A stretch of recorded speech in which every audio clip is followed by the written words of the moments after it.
Problem number 3 is a candle is placed 20 centimeter from the surface of a convex mirror and a plane mirror is also placed so that the virtual image in the two mirrors coincide.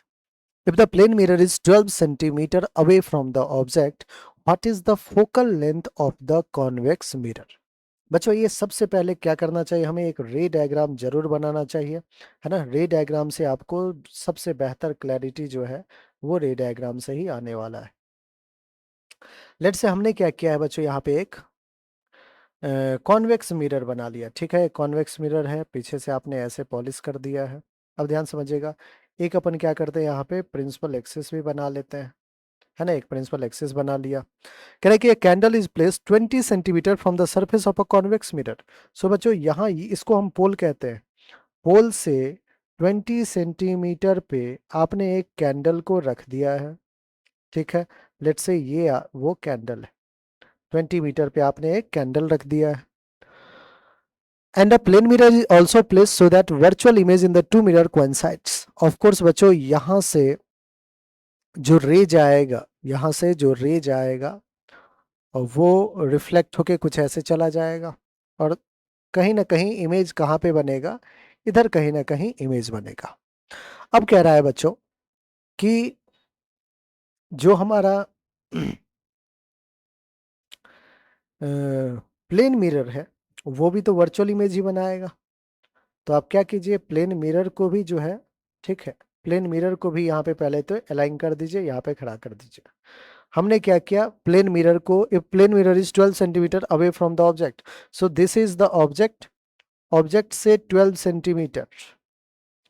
Late से बच्चों हमने object से 12 centimetre पे एक plane mirror को रख दिया है, ऑब्जेक्ट से 12।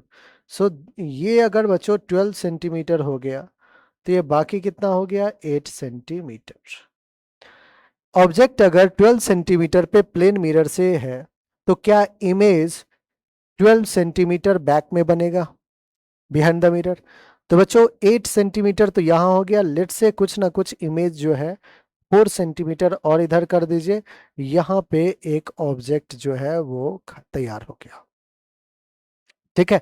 तो जो ऑब्जेक्ट है उसका इमेज बच्चों हमें बनाना है और कोइंसाइड कर देना है दोनों मिरर की वजह से।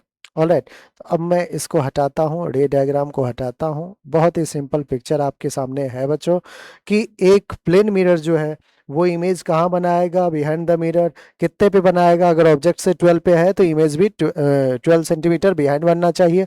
अब यहाँ से हमने देखा कि भैया ये तो 8 सेंटीमीटर है, ये जो है वो 8 सेंटीमीटर है, तो ये कितना रहा होगा, 4 सेंटीमीटर रहा होगा। अब ध्यान समझिएगा बच्चों, इमेज कह रहा है दोनों मिरर की वजह से कोइंसाइड कर रहा है, इसका मतलब कॉन्वेक्स मिरर भी इमेज तो वहीं पे बनाया है।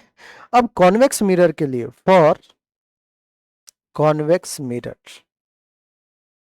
हमें क्या सब पता है, आप कहोगे सर हमें ऑब्जेक्ट डिस्टेंस पता है from convex mirror that is -20 centimetre, हमें इमेज डिस्टेंस पता है फ्रॉम कॉन्वेक्स मिरर, पोल से लेते हैं जो कि हो जाएगा प्लस का 4 सेंटीमीटर। सो फोकल लेंथ हम निकाल सकते हैं क्या कॉन्वेक्स मिरर का, बिल्कुल। आप कहोगे using mirror formula, using mirror formula we can calculate focal length. So using mirror formula, 1 upon V plus 1 upon U is equals to 1 upon F. All right.